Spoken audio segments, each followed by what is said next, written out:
વિદ્યાર્થી મિત્રો, આજના લેક્ચરમાં અમારી યુટ્યુબ ચેનલમાં આપનું સ્વાગત છે।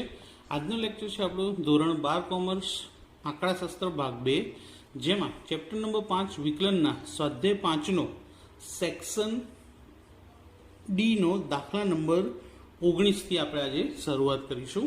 તો દાખલા નંબર 19 જોઈએ।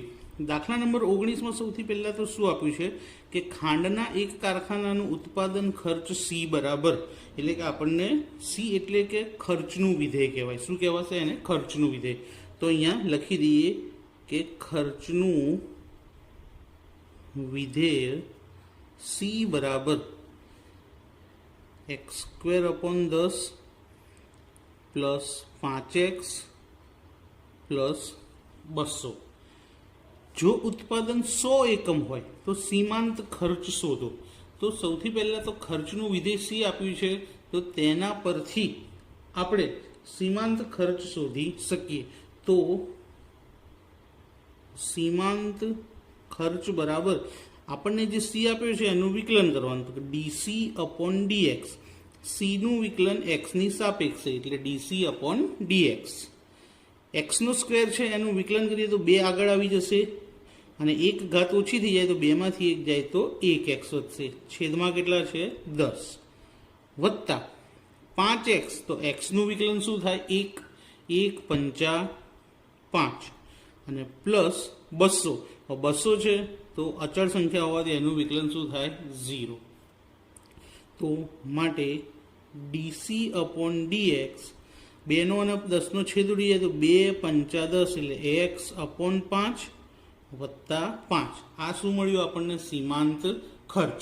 હવે શું શોધવાનું છે કે ઉત્પાદન 100 એકમ હોય તો ખર્ચ શોધો કે કેટલો ખર્ચો થાય, અને તેનું અર્થઘટન પણ લખવાનું છે।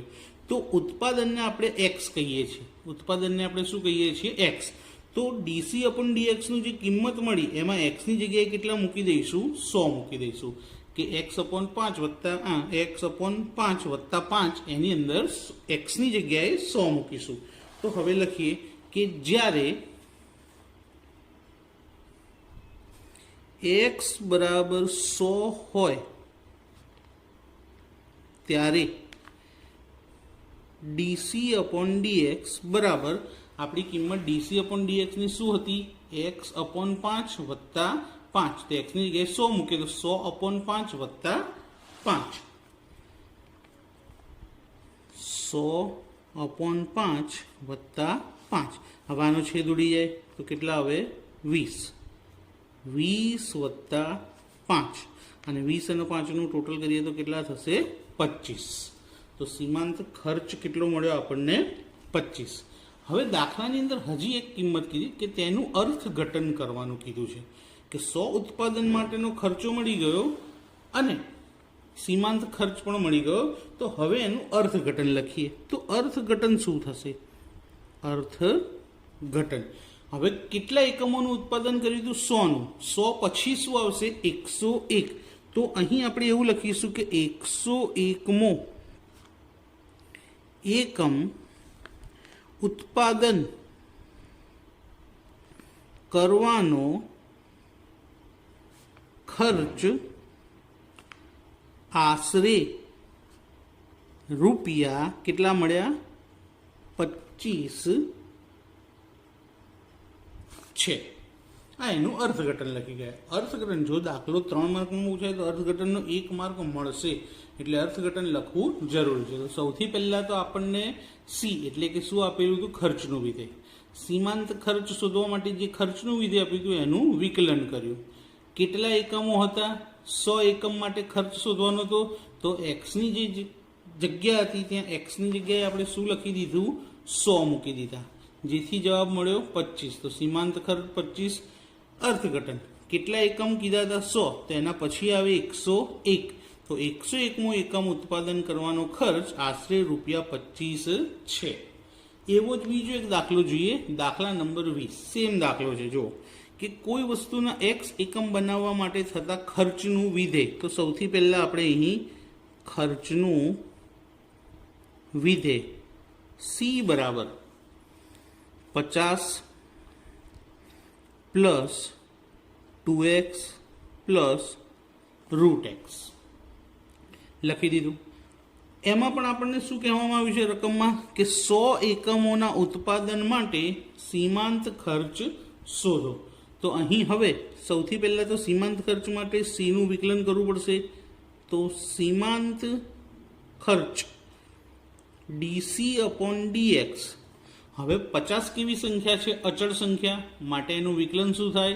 0, જે લખતા નથી.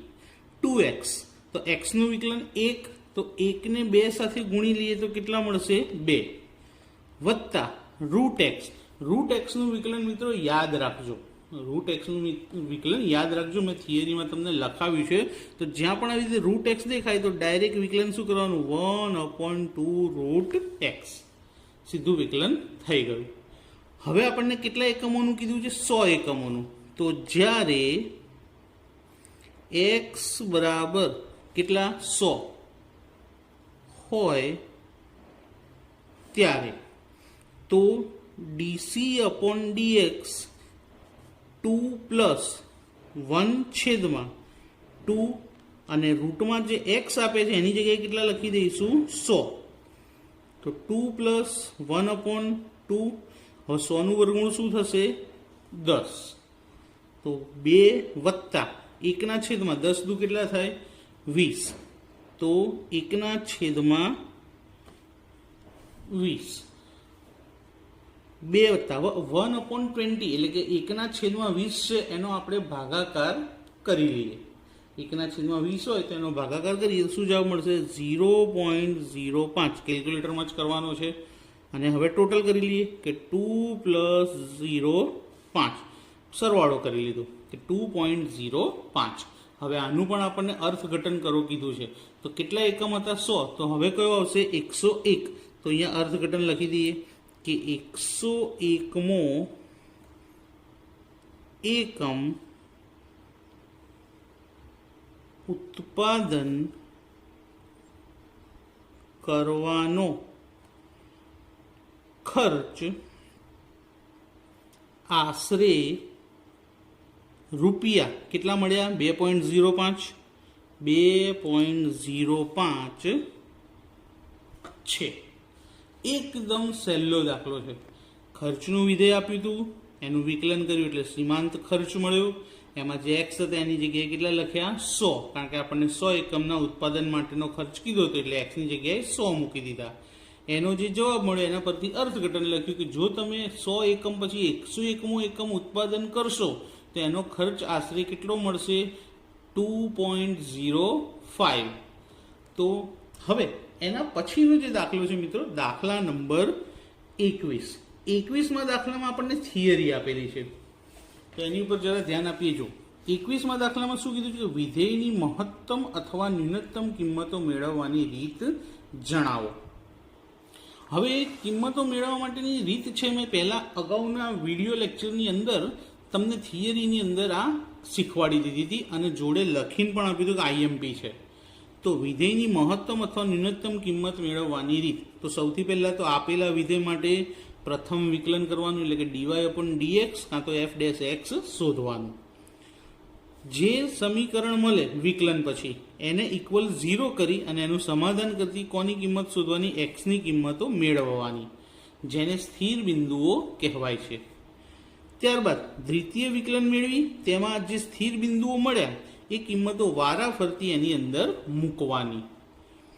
જે સ્થિર બિંદુ માટે દ્વિતીય વિકલનની કિંમત ધન થાય એટલે કે એક્સની તે કિંમત વિધેયની ન્યૂનતમ કિંમત આપે છે, અને જે સ્થિર બિંદુ માટે દ્વિતીય વિકલનની કિંમત ઋણ થાય તો એક્સની તે કિંમત વિધેયની મહત્તમ કિંમત આપે છે. એટલે કે જો એક્સ મૂકવાથી જવાબ ધન મળે તો વિધેયની ન્યૂનતમ કિંમત મળે, અને એક્સની કિંમત મૂકવાથી જો જવાબ તમને ઋણ મળે તો તે કિંમત વિધેયની મહત્તમ કિંમત મળશે. ત્યારબાદ છેલ્લો ટોપિક કે વિધેયની મહત્તમ અથવા ન્યૂનતમ કિંમત મેળવવા ઉપરની જે એક્સની કિંમતો મળી હતી સ્થિર બિંદુઓ તે વિધેયમાં એટલે કે આપણી જે રકમ હોય દાખલાની તેની અંદર મૂકવામાં આવે છે. તો 21મા પ્રશ્નનો જવાબ છે કે વિધેયની મહત્તમ અને ન્યૂનતમ કિંમત મેળવવાની રીત જણાવો. તો આટલો જવાબ તમારે લખવો પડે. 5 ટોપિક આવવા જોઈએ, અને આ 5 ટોપિક થિયરીમાં પણ આઈએમપી ગણાય છે અને દાખલા ગણવા માટે પણ આ ખૂબ જ ઉપયોગી છે. તો મિત્રો, આજનો લેક્ચર તમને કેવો લાગ્યો મને જરૂરથી જણાવજો. લેક્ચરને લાઇક કરજો, કમેન્ટ કરજો, તમારા ફ્રેન્ડ્સને શેર કરજો અને ચેનલને સબસ્ક્રાઈબ કરવાનું ભૂલતા નહીં. Thank you.